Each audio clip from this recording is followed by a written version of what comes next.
Hey, welcome to the Nurture Pod. My name is Iris Sullivan Dare, and I'm here with the beautiful Ginger Edwards, my friend indeed.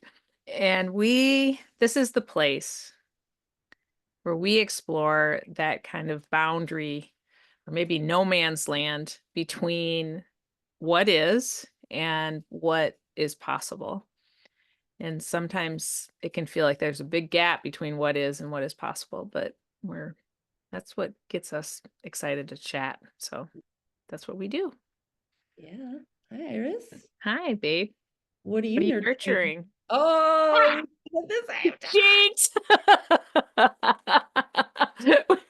Do we need to do a do-over? No, I think I said it first. I'm like a little kid now. I'm like, I said I did it first. it first. Well, I am nurturing. I'm in the midst of, I mean, it's a snow day, Oh, and we've had all this crazy snow on the coast in the last 10 days, snow and ice. And so all my lessons got canceled today, but I've been in the schools all week. And after, so what am I nurturing? I am really working to nurture and cultivate um trying to be fully human and present with these young souls that I hang out with and with the adults who are stewarding them, some of which are stewarding them in ways that are pretty different than how I like to interact with young people. Um, and it's really feeling amplified, this desire to try to be like super centered and heart centered because of that podcast that you recommended. And I just like, while I was getting, when I was doing all my prep work before going into the class last weekend, I just like, what do you call that when you binge listen? I binge listened to all like 12 episodes. So, yeah, so that's what I'm nurturing is trying to figure out how to be a human interacting with other humans with the awareness of our multidimensional selves, even in the face of some pretty irritating behavior at times. That's where I'm mm, at. wow. That pretty much sums it up, man. I don't know if I could give a better summary than what you just said. I think that's your thesis. Uh, that's really good. I'm glad we recorded that. Uh, I love that. And I almost like, I think maybe, is that what I'm doing too? Is that what I'm in a different way? Maybe we all are.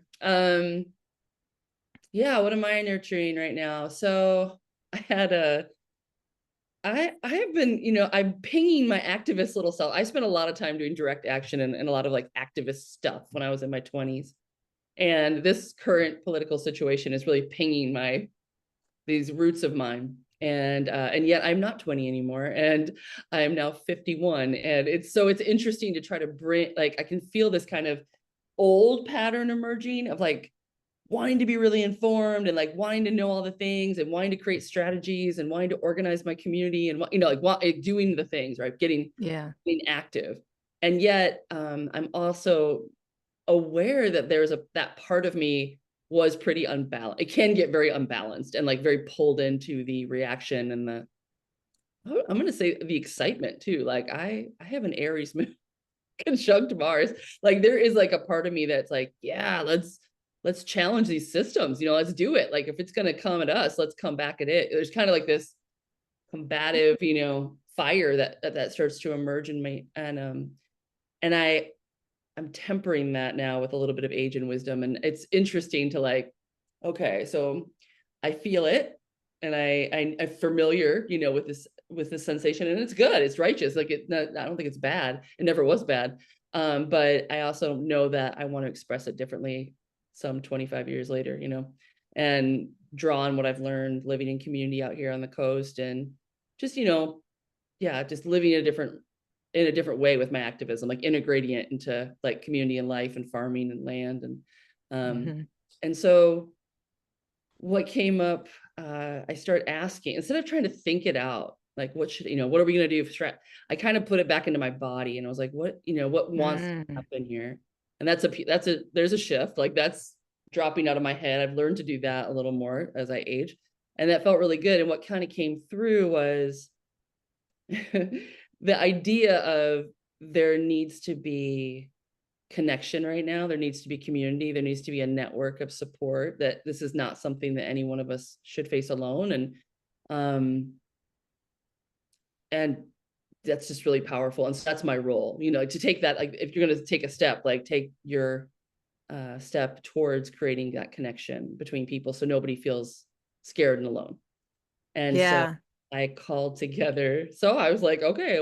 And then what came through was like making candles and then having candles go to all the people that want to light them at the same time. And like knowing that they're a part of a network and connected and could call on anybody who has, like energetically through this like candle lighting, but also like sending out to the larger collective, because I've been feeling a lot of Yes. anxiety on that level. Like, I think we have to be aware that, and like what you're referencing in the podcast I sent you was called the telepathy tapes, and it's very interesting. And a lot of what they're talking about is this paradigm shift to understanding that we have like this other energetic part of us that can pick up like radio waves of, maybe that's the bad analogy, but like, we pick up on stuff, but Oh realize yeah. not. And some humans are more tuned in than others, just based on whatever their biology or their culture. But yeah, so I did it. Last night we all got together and we made candles, and So great. so now there's a group of women who have these candles, and they went out, and I have to kind of create a little, idea of how to do this, how to make this connection. But that's what I'm nurturing right now. It's just like these really, like letting the down, like trying not to figure it out, but letting things kind of emerge as I drop into my body and calm down. Like you said, Yes. remaining in the heart and just asking, okay, like what's my role here? Not like, yeah, like, what's the plan strategy for everything, which is where I was in the past, which again, honor her. She's a great little warrior. But now being like, let's just be a channel for what wants to come through. And surprisingly, it can be quite simple, but powerful, So that's what I'm nurturing right now. My little candle collective, which by Oh, the way, I'm gonna get you a candle. oh, I nice. saved you one. Nice. Thank you. I was driving probably around the same time you guys were gathering. I was driving back from Ocean Park, and it was so windy. In my little tiny car, I was just like, this is why people drive SUVs. Is like I'm like trying to stay in my lane on the big bridge, and there's just like a steady stream of big ass vehicles on the other lane coming towards me at their lights, and it was just like, and like That my bridge is car fun. Yeah. like super windy. So you're all that light love probably got me home safely in Good, yeah. the crazy wind. Yeah, man. But Like that yeah. is no joke. And but I do think that, I mean, this was like a week or so back. I think before I was thinking about like, what is the call to action and what does the call to action look like? And I've this is kind of like this like kernel of thoughts that I've had about what does it take to have the world be good. And it's like, who are the characters that are needed to make it all kind of gel? And it's like, it is absolutely not like a monoculture of everybody acting in the same one proper way. And so it's like, once you recognize that there's not like one way to be human. And then anyway, cut to the chase. When you're working in a restaurant, often the people that are dishwashers are totally seen as, the lame ass ones or the incapable ones or whatever. But the truth is that that's where the buck stops there. Like they are, they are not. they are talk about Try not having essential. a dishwasher Yeah, for an hour. no, yeah, yeah. And so like in the early days of the Scorcher co-op, we were like, everyone just do your own dishes, right? And the kitchen's like, we're drowning, because they're like having to do the dining room dishes. And it's like, all right, the baristas can do the dining room dishes. And we're finally like, no, we need a dishwasher. And then And then because there was a flat pay scale, Mm. I think that is also, anyway, so I've just been thinking about that. Like, why, how is it that, how there's not one way?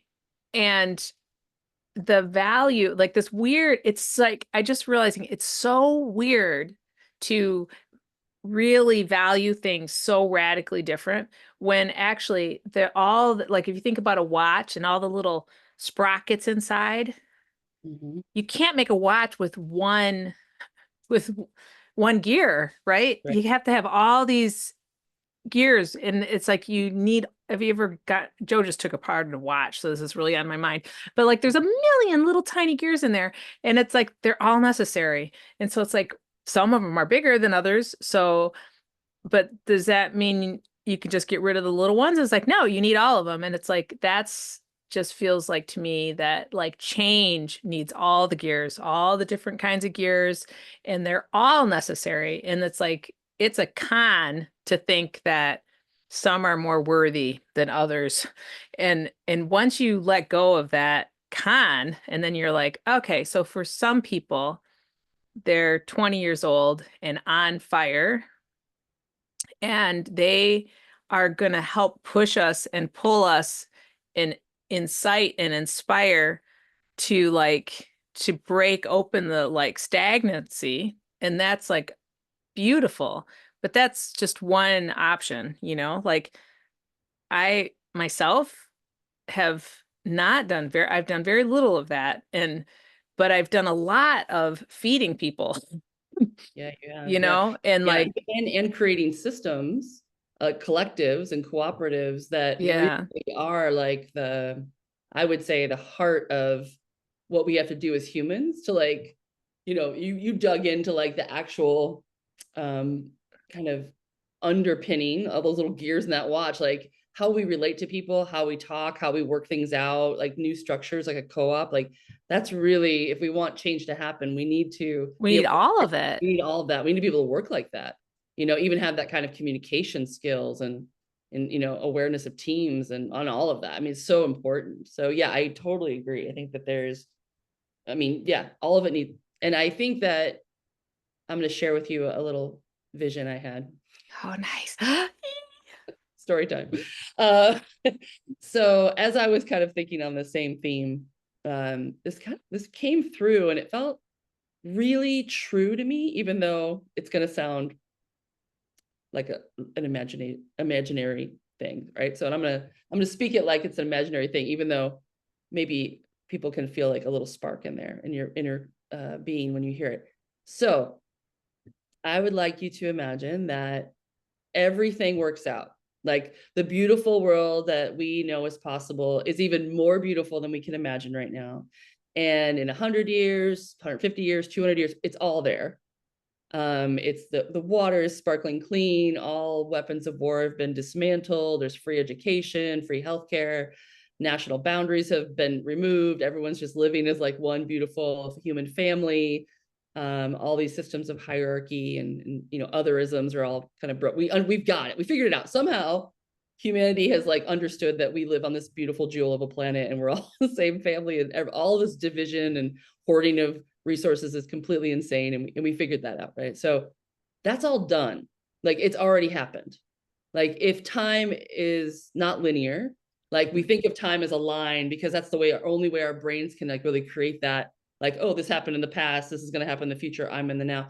But really, that's actually not how time works. That's just the way our brain has to hold it.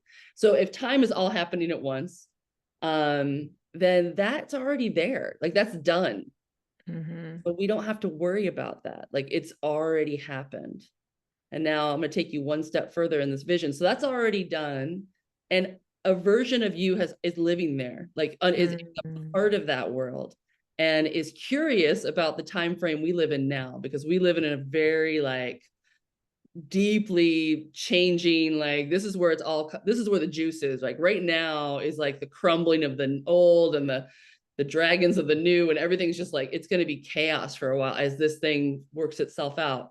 But from the future, this is like an interesting point of history and in a very important moment Mm-hmm. in history. So we figured out how to come back because time is an illusion. So we figured out how to come back to this moment and from that place and seed the potentials of what's coming. We understand at some level, like we have to come back in as souls. So we have to forget, like we have to be born, forget like a lot of it. But at some point we kind of like remember and we waking up, we're like, oh wait, this is already good. I'm here to plant seeds. Like my job isn't to like Mm. the future's already taken care of. I don't have to save anything. I'm here to like sow the seeds, to kind of help direct the energy, to learn, to be curious about what the actual problems, are, and what was, the big issues at hand that I could like help energetically shift this way and that. So I had that come through. And I was like, oh, that's so interesting, because if you really take that in and just hold it like a story, just if it's make believe, it's make believe. But if you make believe that, you'll find there's an internal shift in you. Like, Mm-hmm. because what the dominant culture is holding out is this kind of cliff drop. Like we're heading Yes. oblivion. Like we are destroying the planet, destroying every, human, post-human, AI, all the stuff they're handing us is like, whoa, it's just like going off a cliff. So there's this fear, but there's also this kind of like, well, fuck it, because Yes. oh Yes. man. And you tie in Yes. like kind of Christian ideas of, Armageddon, like they're all kind of tied in this. It's just, oh, it's going to go to a dark, horrible place. So, Yes. and people kind of give up. It's the hopelessness and fear, and then just like coping mechanisms like spending, but that's all because they're writing, like there's a version of the culture that's already written another future, and they're holding it out like this has already happened. They've been movies about it. They've, Yes. there's Yes. so much energy going into create. So I'm just saying that we have the power to create the other one just Yes. just as strongly. And not Yes. only that, but I kind of do believe that it is very possible that it is out there, and that Oh, yeah. that some of us have come back, and that we can. And I don't even know, I can't explain how I think that works, or maybe that's just a nice thought I like to have. But as a mindset coach, I can tell you that thought is very empowering, and it relaxes the body. It makes you feel like, you know what? Like what? It makes you feel like this magical being that, and then you can look around with like this totally different perspective and say, what? If that was true, then what would I focus on? Like, what am I here to focus on? What am I here to help help along? What is the unique perspective? What am I interested in? And that, I Mm-hmm. think what you're saying about all the little gears and stuff, everyone's going to have a different answer to that. Like, Yes. you came back to learn this, you came back to plant that seed, you came back to inspire that child, whatever it is, right? So, but I just wanted to put that vision out because I thought it was really deeply helpful for me. And I've just been like spreading it around to people I bump into, like, what about this idea?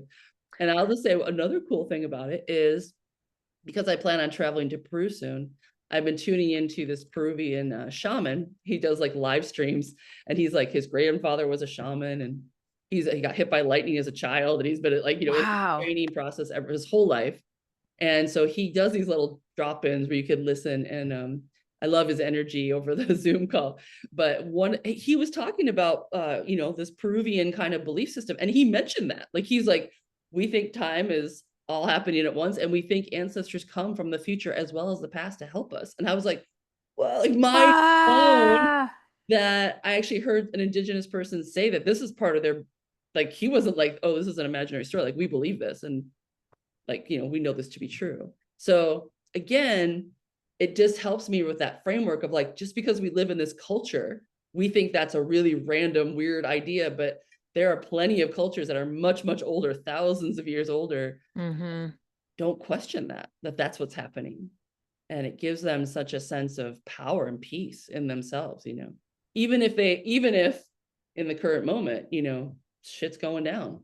It's like they have this like grounding in, yeah, but like we know what to do right now, because this is what we're here for. We're connected backwards and forwards in that lineage of It, healing. Yeah. there's that thing of like there's a kind of a constraint of needing to be certain that is Mm, really prevalent. yeah. And so what happens when you are accepting that there is mystery? which is work because our brains do not like mystery. There's the part, back to the couple, Left whatever brain. our last, we were talking about the right brain, left brain. The left brain does not like uncertainty and needs to like get everything all nice and tidied up, So like, but Mhm. when you have culture that has had the realization, there is mystery, and then they put in place stories to support you so that you can expand into the realization that Yeah. it's not all knowable, Mhm. and that there's way it's bigger than us, versus this like this nice and neat and tidy little box where you have to make the box smaller and smaller and smaller in order to stay certain and righteous Mhm. And in it, control. and in control, which is all completely illusionary. So it's like, Well, it sets you up for this constant fight for control. So, it's a game of control at that point. And so the people who feel like they have more control and more power, that's where that's where that despondency comes up. It's like, oh, they have more money and power, therefore, I have less. It's like a pie, like they have this much, I have this much. So there's no chance of me changing anything. Like that's how it feels in the left brain. Like there's just this much, so I'm gonna stay in my little control box and do what I can do, but I'm not going to be able to impact these guys. These guys have billions of dollars.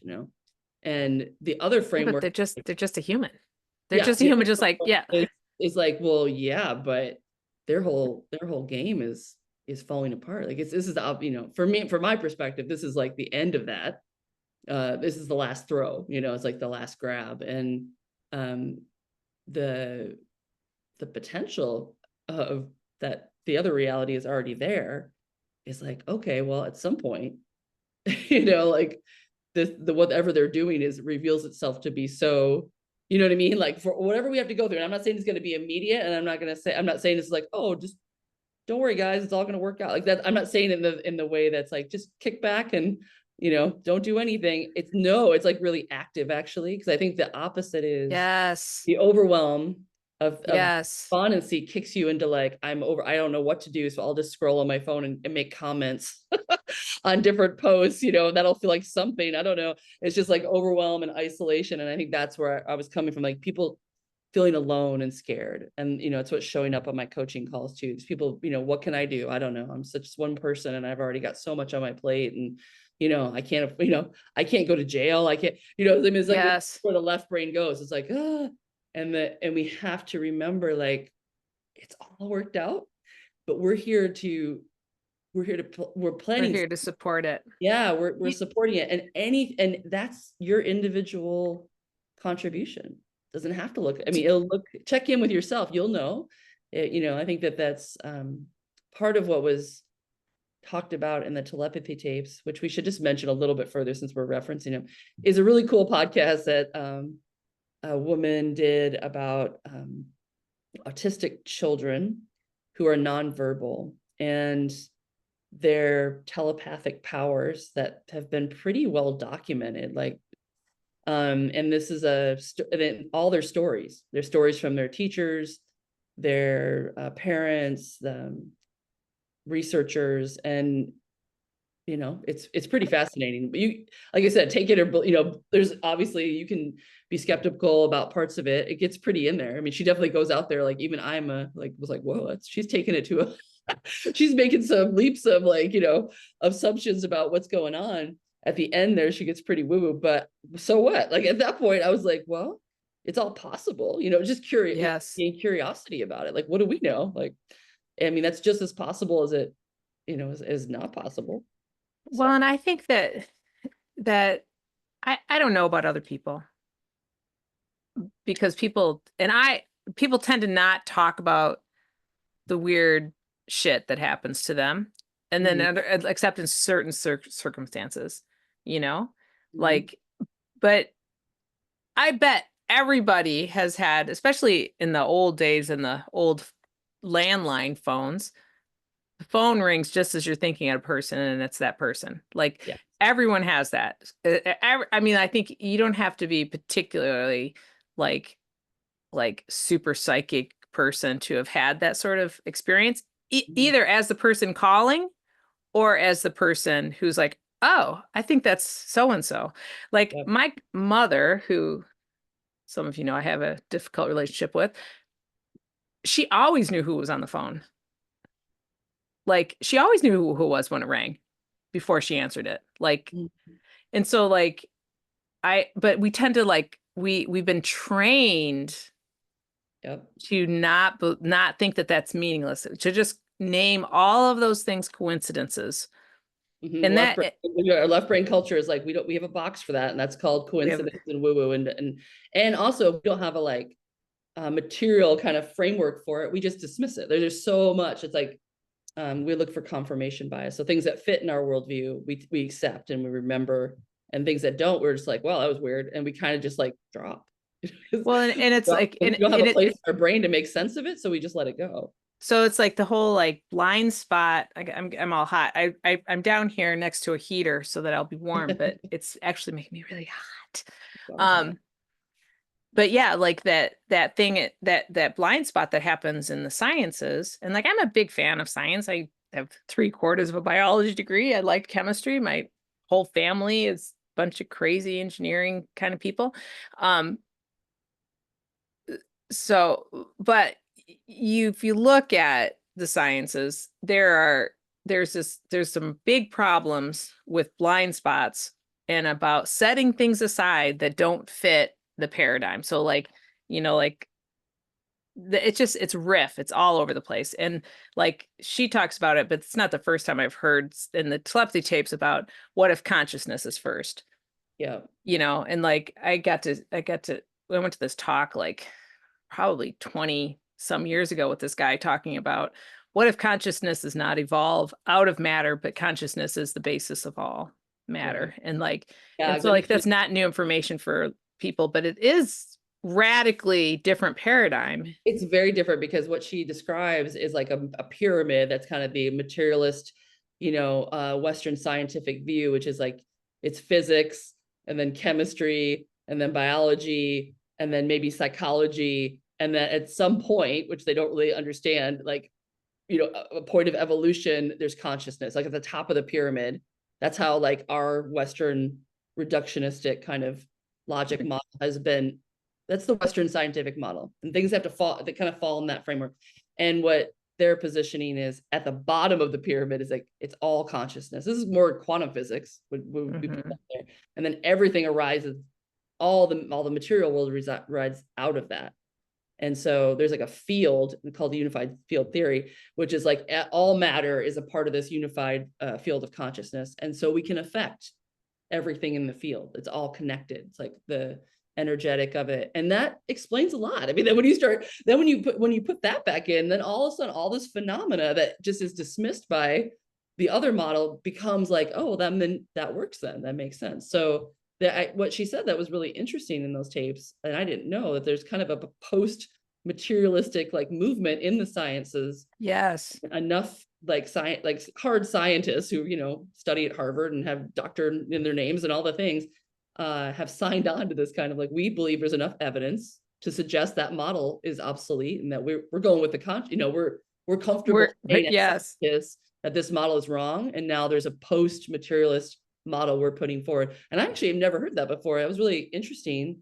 I do think it's related to nurture culture. I think it's related to the conversations we've been having. Like we keep bumping into this outdated model, and it's hard to shit. it's I mean, another like layer of it. Like we talk about religion, we talk about politics, we talk about structures and families and all the things that keep us kind of bound. But this is the other one that is kind of a religion in its own sense, as like dogmatic as has become, as like, no, everything's got to fit in this like observable matter material. Otherwise the strategy has been to laugh at anybody who doesn't fit into that, or dismiss or to ruin their or careers. burn them at the stake. That happened too. Yeah, or to burn them at the stake.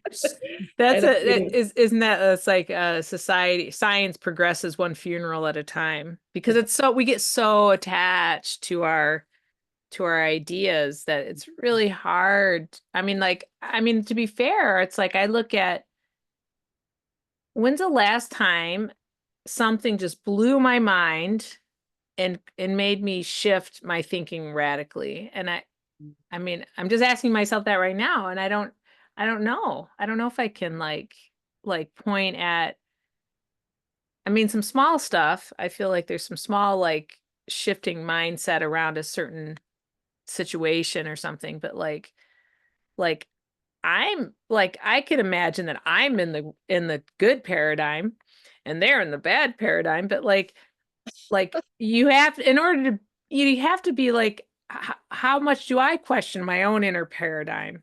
Like, Oh, you know what I'm mhm. saying? Like Yep. it's like that, and I don't know if Yeah, that we're the makes, fish in the fishbowl, right? Like how much can we actually observe the water yes, swimming? yes. Like we are in it, and that is the challenge of our times. I mean, that's why I love these kind of visualizations. Like, imagine you're a visitor from a different time, but like try to get a little bit of separation between you and the actual mechanism of the culture, because if you can, it kind of does help you create a little distance, Oh yeah. the emotional, And just being in it, reaction to, especially right now, what's coming at us is like, I think so crazy. It's it's so called the shock factor. So there's a whole book on, like, I think Naomi Klein wrote a book on like this, it's like the shock, shock doctrine. the shock doctrine. Thank you. That's the name of the book. And it is like kind of this purposeful, like, boom, it hits you all at once, because people almost universally will respond in fear and shut down. And like, it's a That's the purpose, goal. the goal. It's a strategy. It's used. It's like, it's known that that's what we do. And so in the face of that, it's very normal to like go into those places. But I think that what you said is like, when we drop into these other paradigms, it actually helps you not do that. It helps you, Yes. it's like a deeper form of transformation going on. Like, you're like, oh yeah, but I'm not even in that, I get what you're doing, I can see what you're doing, and I understand that. Like that, I think that's what I was trying to say as an activist. Like, I understand how I would respond in the past, but right now there's a different part of me that wants to hold this for a minute and really look at it before I respond. Like, what is all this energy that's coming in? And you know I think creating a little distance between my actual self and the piece of news I'm reading, or whatever it is, what's ever right in front of you that's triggering the overwhelm, is super helpful. And having a positive outcome that's done. Like, that's also, like, I think it's a really nice one. Just be like, yeah, but well, I know it all works out. So if that's the case, then let me look at this again. And just think, it So changes a lot. so I know I don't want to like, this isn't like the post-cancer podcast, but it's so I feel like but the flip side of it is Yes, that Iris. it was a radical it was a radical event in my life Absolutely. to Yeah. have had a remarkable recovery. And it is objectively true to say that I would absolutely be dead by now, because it's Yeah. been over 10 years, and like statistically I would absolutely be dead by now. Like no doubt. So I'm not. That's awesome. Hey, it is awesome. And and it like I I think it's really, for me, it's super. There's two things that's connected to this. One, I don't know. I think I did write it on, I don't know if I published it on my thing, but I did just recently write a whole bunch about it, but I don't know if I put it anywhere other than, but just that it's so important that for me, I need to keep remembering that.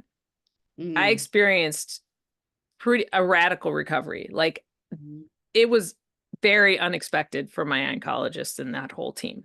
Like, so like that was not the outcome they were expecting for me. And I need to remember that, because not because that makes me a better person or any, like all that survival shit, but because it it's like it's like I could have gotten off the train and I didn't get off the train. So I want to be on the train. I want to be like doing whatever I can. This opportunity for me to do, this is all like bonus hour, right? Mm. Like Yeah, this is I all feel that. bonus Yeah, time. I'm bonus 100% time. bonus time Yeah, now. got And it. so like, so it's like, it is important for me to like, I guess I am questioning my paradigm, because it's like, I'm realizing it's like, why do I overwork? Why do I do this? Like, how can, and it's part of why I'm just decided I'm just like going all in with this kid thing. So Mm. that's number one. Like, but because the thing is I think if you're here, you don't have to have had cancer to realize I'm still on the freaking train, Mhm. right? I didn't get off. I haven't gotten off any of the stops. There's stops, and you could get off at any time. But Mm. you're here. You're Yeah, here. You don't have to have had cancer to realize it's like, holy cow, right? Like we're yeah, this is the Super Bowl. This is the cosmic Super Bowl. I And if believe you so. are here, you made the team. With So the team, that's a great way to put it. Since we just had the Super Bowl, you're on the team, y'all. we're And all here. Yeah. for some reason, you decided to come back right now and check in, lock in and be on the team. And yeah, who knows why? But like, why at some level, At some if level, you know, you're listening to this podcast, you're probably already I already like figured that doing your out. thing. You're already But doing whatever you're here to do, and we're just here to help you. We're here to encourage you. Like and you're doing it, and we're here to be like, yeah, keep going. You're doing it. You're not crazy. This is it, and it's a powerful moment. And in a lot of ways, it is really exciting. When you take the cliff drop off, like that, what they're holding out there is like, this is inevitable. You take that away and you're like, whoa, this could actually be, really. how exciting. If we're on the winning team, how exciting. Even if I, it's like we're not going to be on the play when, we might not be on the right. field when the final goal Exactly. happens, but That's it's right. like I was gonna say it, it might not happen in one lifetime, but like, yeah, the yeah, game will continue. But we're definitely on the team, and I the think winning team. I don't even like that no, I was gonna analogy, say but it's like about that's the thing I don't like about football is that there's all this like polarity built into it. But I think we're all on the team, like no matter what you're doing, like even if you're supporting Trump, like you're playing a role, right? Like this is yes, yes. evolutionary team. Like we're doing evolution, so you're doing your thing. You're pushing a button that's pushing, and like everyone's kind of plugging into whatever energetic is going on. It's all part of it. Like change doesn't happen without confrontation, like without this is the Yes. impetus to change. So the Yes. people who are in that other place, they're driving change in a different way. And I think that's actually really, it's an important I role. mean, they talk about that with like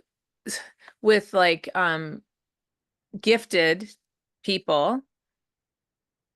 Part of why we need education to be supportive of gifted people is that if everything is easy for them and they don't have enough challenge, then they lack the skills to to go through challenge. And so they tend to, like, you have these like incredibly brilliant young people, and they're not getting challenged enough Mhm. in their education, and so then they tend to, like, they just drop out because they can't tolerate, because everything's like super easy. They don't have any skills for dealing with frustration, or like, and it can just lead to like kind of like unhappiness for sure, but also like as a society, what a bummer. Instead Yeah. of like seeing these brilliant people and being like, oh my gosh, how do we support that plant to grow? Well, yeah, I mean, that brings up the whole autistic children thing because a lot of these kids are a nonverbal and some of them have motor function. They like part of what they're discovering as these kids have, they're able with computers and stuff and new techniques to communicate by pointing at letters or pressing on an iPad or whatever, that they are like really intelligent. And so the educate, can you imagine like being an extremely like Yes. genius level intelligence and being trapped in a body that's nonverbal that has no, and then your school system is like, oh, there's nobody in there, so it's kind of a waste of resources to focus, and that's what the message they've been getting for a long time. And so I think, yes, gifted people on one hand, you have a child, but also like there's this other way that in our culture it's like if you don't fit the box, like just dismissing again, like you're not the image of what we think of as gifted, you don't look gifted, so you're out, we're just going to treat you like a preschooler, like we were assuming you're dumb. I think that was like the strong message that was coming through that podcast, was that the assumption that you're not, your left brain isn't firing out this like all these verbal cues and all these things that we associate with intelligence, therefore we're going to not focus any There's resources towards you. And when it's turned out that there's all these, like, these kids know multiple languages, they can write music, they can, I mean, then it gets beyond that. I mean, like they're speaking well, and nobody. And then there's like this whole like, well, how do they learn any of this? And then you guys are gonna have to listen to the podcast and go into those, like, how do they know all these languages? Because they're not being taught in school these things. These are It's wilder. it's wild. It's much more interesting than that. It's like it's a whole it's the unified field theory again. But like, I think what you just said is like, yeah, they were born into a challenge. Talk about a challenge, right? Like Yes. they don't get to use their bodies very well. A lot of them were reporting like they don't even know they have a body. Like they don't understand, like they're there, but they can't feel their, until someone touches them, until someone pushes against them, they can't feel that they're there. So like you said, like the opposition pressure is so key to knowing where your boundaries are. Like, it's like we need other people. We need the opposite, the energy of push, so we can be like, oh, there I am, and Which there. is why neglect is so, just in general, why neglect is so devastating. So like, even if you're, like when you think about developmentally, to be abused and physically, and all the ways that the body is harmed of developing humans, children, that's devastating for sure. But neglect is also um very, very damaging, because you're not like it doesn't help you support your boundaries about like what are like in your judgment and how to interact with the world, because you're not held in the you're not supported, you're not, it's like, if you don't have any rules because you're being ignored, then you kind of like psychically don't know where you begin, where others, and like, I don't know, sorry, this is like, No, I think but yeah. it's really beautiful. It's like the same energy, but like we need the nurturing, right? We need to support Yes, the nurturing yes. hugs, the love, the fact that people reflect that we're here and we're important and that we matter and that we're loved. And then we also need challenge. Like we also need, like yeah, like we need to be challenged and be told like, well, why do you think that? And like, what do you got?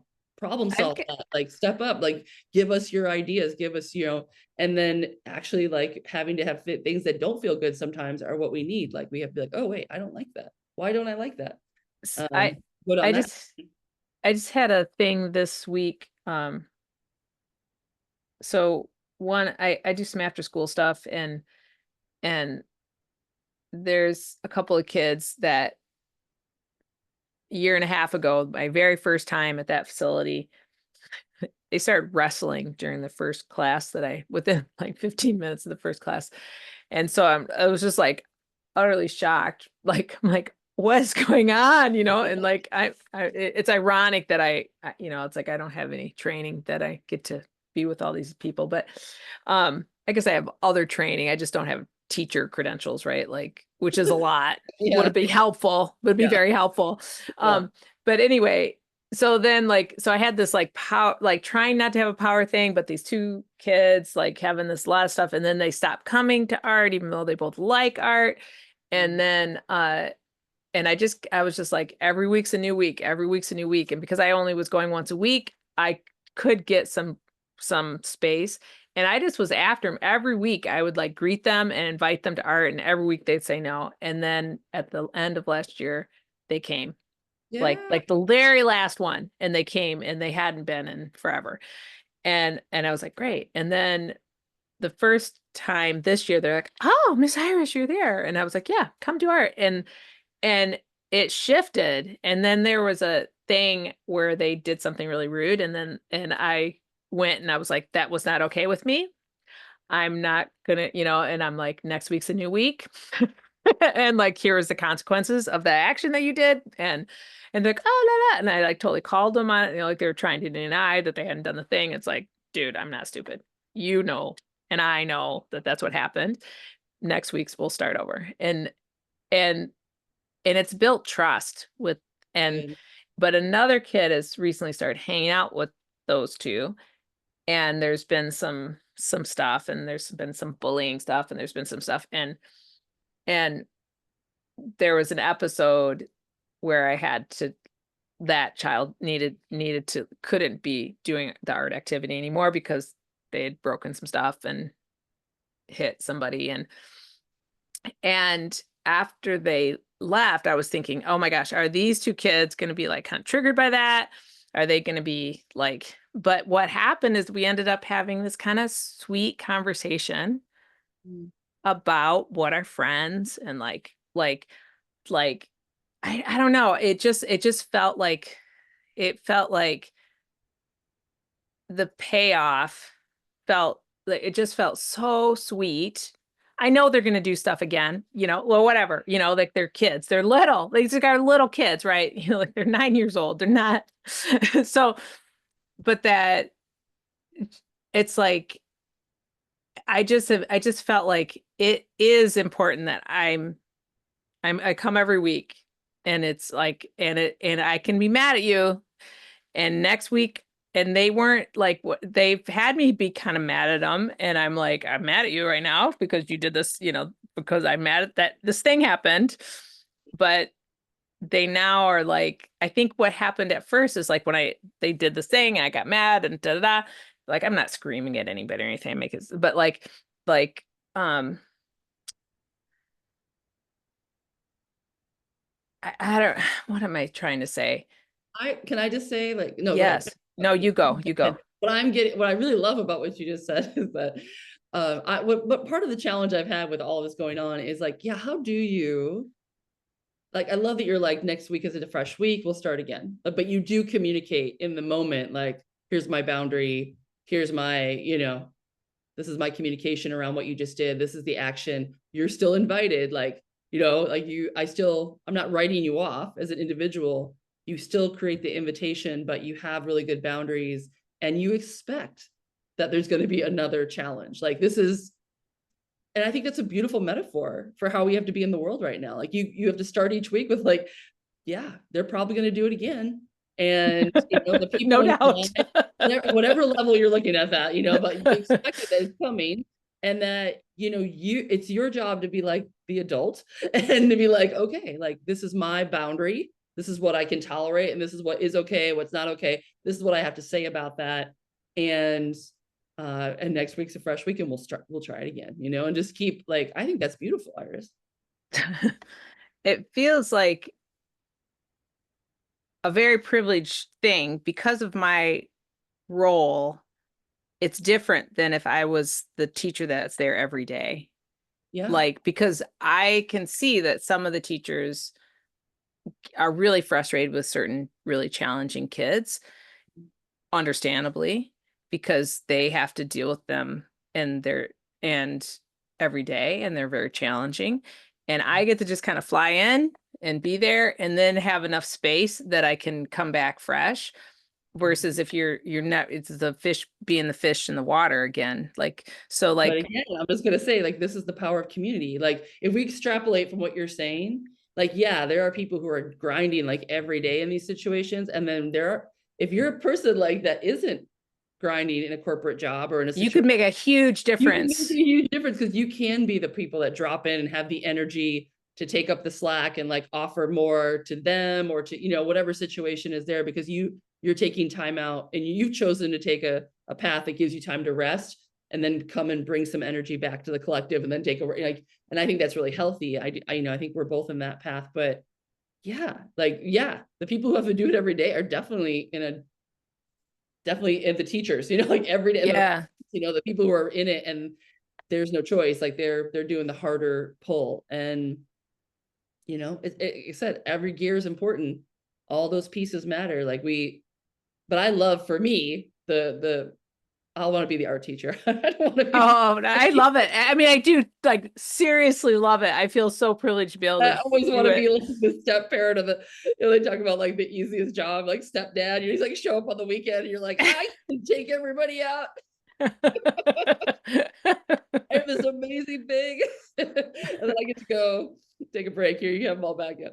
But and not just for kids, but just like in general, like, to be and I think it's really important. One of the other things I wanted to say we'll end up with is I was watching this little thing about the queer community and like how they dealt with their struggles through the HIV crisis. And when we think about this challenge that we're in right now, there's been many other versions of this in different parts of the culture that have been really deadly and death, like that crisis was so serious. And like Yes. mainstream America was kind of like, and they were left on their own to deal with this massive, you know, plague basically that was taking people out left and right, and they weren't getting any help or support.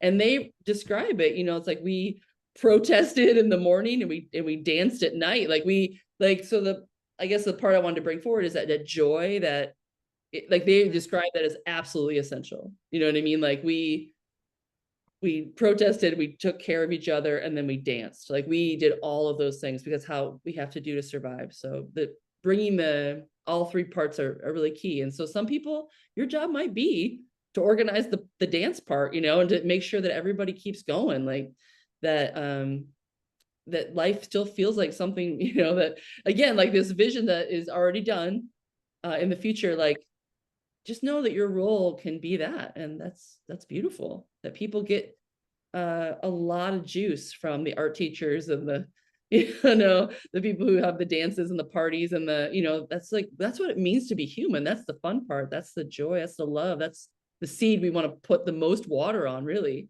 while at the same time doing what we got to do to survive and you know knock And these to take care of people. take care of and like and not let other ideals and forces take control of our minds and hearts, because that's and harm bodies. So all that. So I wanted to say this thing, even though that was a really good sum up, because I Summed it up, Iris. Come on. so you did sum it up. This is really this is back to the cancer thing, because this is the same thought. This is totally parallel to your thing of like, it's already good. Is, I had we had so much support, including like really wise, energetic healing people. And so like my strategy was to believe in the positive outcome. Yeah. And it's like, I'm just going to believe that this is all going to work out, and I'm going to like do all the things that I could to make it work out. And this is always really anxious for me to talk about this, because it makes it sound like I think that people that die failed, and that's non-relevant, That's right? not yeah, the I know the weird parallel world version of what you're saying is, it's like, yeah, if you don't have positive thoughts, then you're creating circumstances that, and that's you're not saying that. And I hear That's not what I'm saying. that's But like Scientology. We're not Scientologists. so like what, that is what Scientology is. I Oh don't yeah, even want to know about them. They're wacky. going back. But so like I I did a lot of like visualizing and all that stuff. But in my head, and how I described it to my kids who were young at the time, was I might not, I could die, because we had to have that conversation. And we'd had close people die recently. So they were very aware that I could die. But it's like, if I focus on that, I will be very unhappy right now. And if I focus on the fact that I'm just going to get better, then I will be happy right now. And so I was Absolutely. choosing to be happy Oh, and waiting for the good outcome, yeah. knowing that the risk was I was wrong and I was Yep. going to die anyway. Yep. And I decided I would much rather be wrong and happy than 100%. right and miserable. And I honestly, I didn't know which outcome would happen. And Well, I that's the lucked. thing. That's the exact point, is we don't know. Right. So be aware that the brain has a negativity bias. The bias that your brain actually does have is to go negative, because that feels like it's more protected. Like if I go that the fact, that's like when we brace ourselves, when we think it's a survival strategy, we'll brace ourselves and be more ready if we go negative, right? Like, oh, it's really, really bad, then I have to get ready for that. When the actual opposite is true, that's not how our physiology works. When we go to like either one could be true. You don't know. We don't know what's going to happen. We're in uncharted waters, y'all. We are in uncharted waters.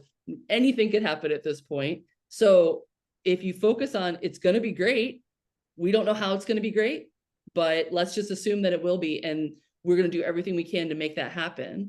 Yes.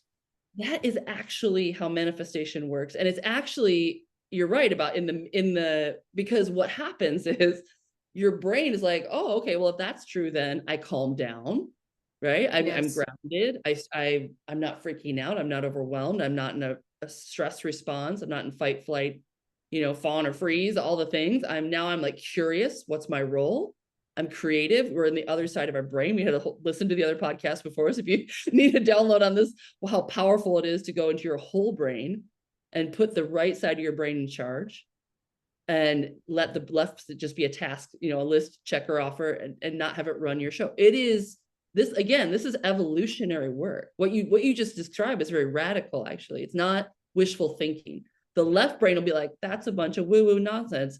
You're just making that up. That's not true. That's what the left brain. I mean, my left brain was reading scientific papers and bringing them to my oncologist, and I wasn't doing. It was not a passive process by No. any means, and not, so like, yeah, like it's not. We're not. I'm not. I don't think what we're saying is what I think I hear you saying is we can navigate towards that. We can help co-create that positive. We have already created that positive I'm future. saying that It's already happened. The mental state you're in is that's it. Like that's how we've already done it, because you can drop into it right now. Right now. It's the mental state of I am this person that can do that. Is it. Like you've just created a little spark of it.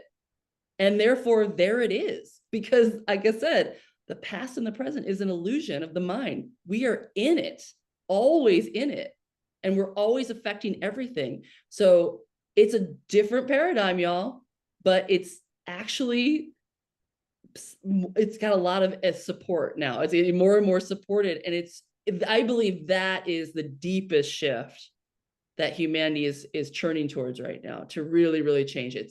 This is the deepest shift, is to know that, yeah, this is not a journey where it's like the now moment is everything. And it's not, and we're not saying to spiritually bypass and not care about people and do yoga. Like that's not what we're saying. We're actually saying do the thing, but do it from a place of understanding that this is it. Like, as I do this thing, I am it's already happened. Like I am part of it's unfolding right now. And that's a very different place of like, I'll do all this work. I'll be a martyr. I'll fight so hard, but it's so overwhelming. And that's like the old model of the activist. And I was in it, and it's very draining. It's exhausting. And it feels like you can never do enough because the onslaught is so much. That is not, like, I really encourage everyone listening to this to drop out of that, because I've been there. And yes, it does get things done, but we've seen over and over again that we slide right back because it's still within that old model of paradigm. And the paradigm shift is to do all the actions, but do it from this totally different place. And I think that's what you were just saying. Like, you have to be joyful in the moment. And like you said, if you know you're going to die, or you choose life, choose death in your mind, that is a big paradigm shift for the present moment you're in. And we are all 100% going to die. So you're 100% going to die. You're 100% live right now. So exactly, both and. Yeah. We're on the train. A lot of people can. And also, next episode, we're going to start talking about the fascist within, because I'm super fascinated. Yes. And it's really, really important to dive into. So we'll go into that too. And it's a really fascinating topic. But I think for now, that's perfect. We just rock their little worlds. So let's let them absorb that for a week. I feel like there's more going on than us, Ginger, because like seriously, like we got on, we talked for 2.5 minutes, and then it's like now I'm like, oh my God, I want to talk to you for 2 more hours. I know. I love you, Iris. It's great. Awesome. I love you. Yes, this is part of what we're doing. We're creating this right now. Who knows what these little seeds we're planting are germinating into the soil. It's very and just think about all the seeds of all the people before us, and I just think about like poppy seeds can be in the ground for 80 years. Really? Yes. Yes. So like there's all these dormant seeds just waiting. Yeah. We're not the only ones. It's not like it's up to us and we're the only, it's like kind of as if not us who, that is true, but also we're part of a vast lineage of people millions and millions Millions and millions of right now people. in this moment are right on board. They're like, we're Billions. There are billions. billions of people that I think that are Yes. That, and hearts.